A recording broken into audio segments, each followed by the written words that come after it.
Well, what I'd like to speak, I speak from a context of a program of theology, an evangelical program of theology within a secular university, the University of Aurel Vlaicu in Arad, where I teach now for a couple of years.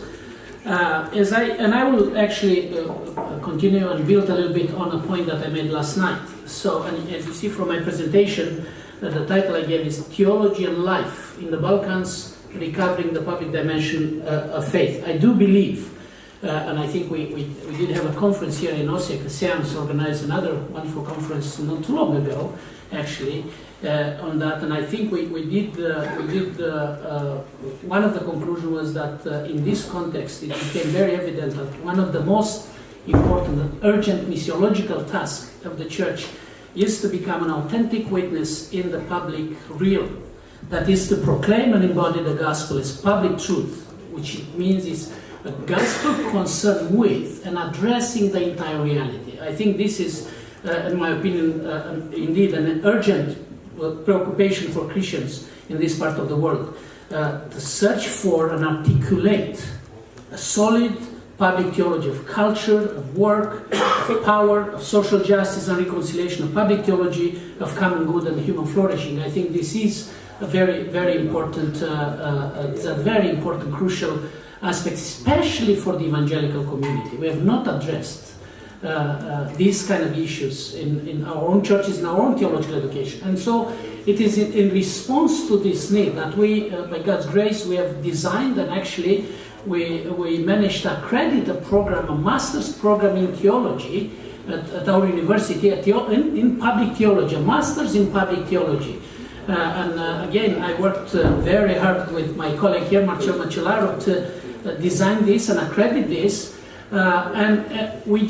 It's been running only just for a year. We just accredited last year. And the kind of questions we raised in this program, I mean, exactly at the relationship and how does faith connect with all aspects of life, and to see the reaction of students.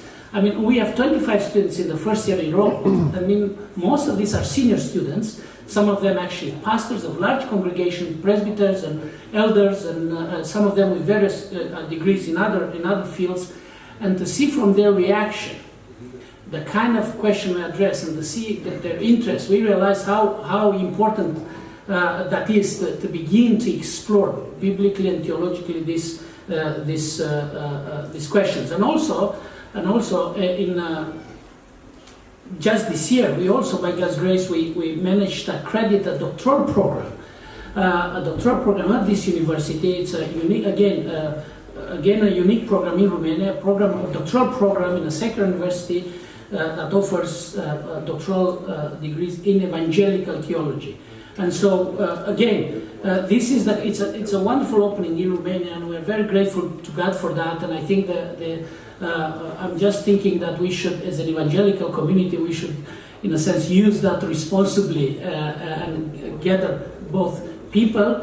And there are quite a number of people who, with solid degrees in theologies, that are able actually to contribute and to explore this dimension. How do we recover this public dimension of faith? How do we explore the questions of gospel and culture, of faith and work, of faith and life, indeed, of faith and art, of faith and science, of creation care? We have Steve here that enabled us, raised awareness a few years about this. These are issues that we have not been explored by evangelicals, and we're very happy to begin to explore them. And I think we do get some help from several other people in this part of the world. So this is one area that I think we are involved in, and I think it's greatly needed.